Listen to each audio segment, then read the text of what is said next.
Assalamualaikum dan salam sejahtera. Welcome back to EasyFast. Terima kasih kepada yang telah menekan tombol subscribe dan tombol loceng. Yang belum jumpa telah menekan subscribe dan tombol loceng untuk notifikasi awal video-video terbaru daripada channel ni. Okey, pada video kali ini, perkabaran baik untuk penerima SARA, ada tambahan amount pada bulan Julai nanti. Ikuti video ni. Seperti yang kita dah sedia maklum, dan siapa yang belum maklum ambil tahu perkara ni, bahawasanya semakan berkala untuk SARA 2025 dilakukan secara berkala dan ia dilakukan mengikut waktunya. Dan untuk pengetahuan semua pada 30 April 2025 ialah tarikh untuk buat pihak lembaga hasil melakukan semakan berkala bagi menentukan penambahan yang layak diberikan kepada penerima SARA yang mana yang bukan dalam kategori e-kasih. Sekiranya hasil semakan mendapati mereka ni layak untuk masuk ke dalam kategori e-kasih, maka akan berlakulah penambahan. Dan pada bulan Julai ini merupakan bulan yang mana akan ada tambahan hasil daripada semakan berkala ini. Baik, bagi semakan data e-kasih bagi bulan berakhir 30 April 2025 sehingga pembayaran pada bulan April, keputusan akan diketahui dan akan dilakukan pada bulan Julai 2025, yakni pada bulan hadapan, bulan 7.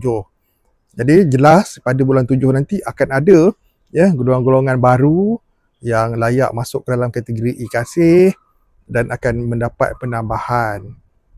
Penambahan apa? Penambahan kerana masuk ke dalam kategori e-kasih, dan kategori e-kasih ni kita dah sedia maklum pembayarannya lebih banyak daripada yang bukan e-kasih. Semua kategori terlibat untuk semakan ini, termasuk bujang, isi rumah dan warga emas.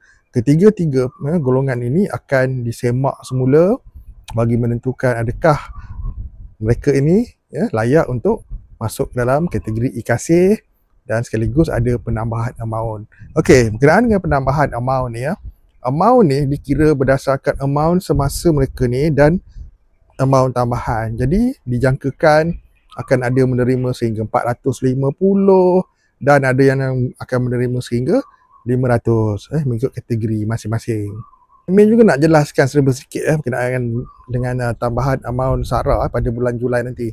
Bukan ramai, dijangkakan tidaklah ramai mana pun yang akan layak untuk masuk ke dalam kategori e-kasih.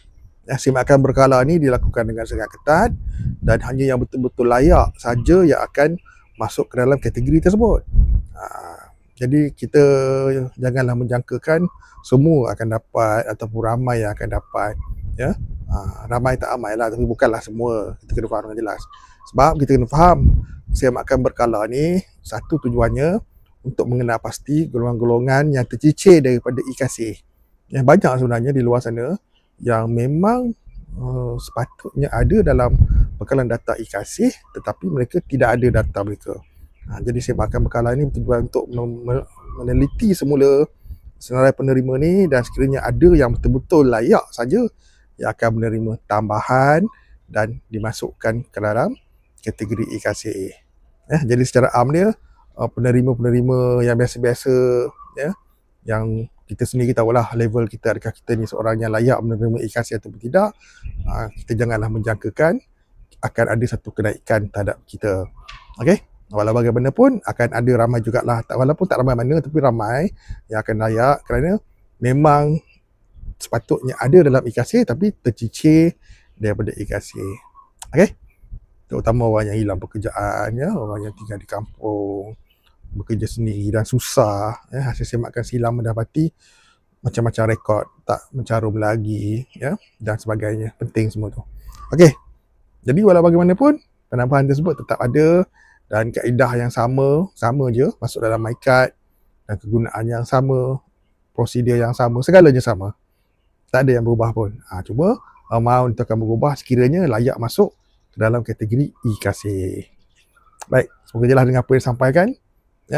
Nanti 1 hari bulan Julai kita nantikan adakah kita layak ataupun tidak, ataupun ada ataupun tidak amount tambahan ke dalam MyCard kita.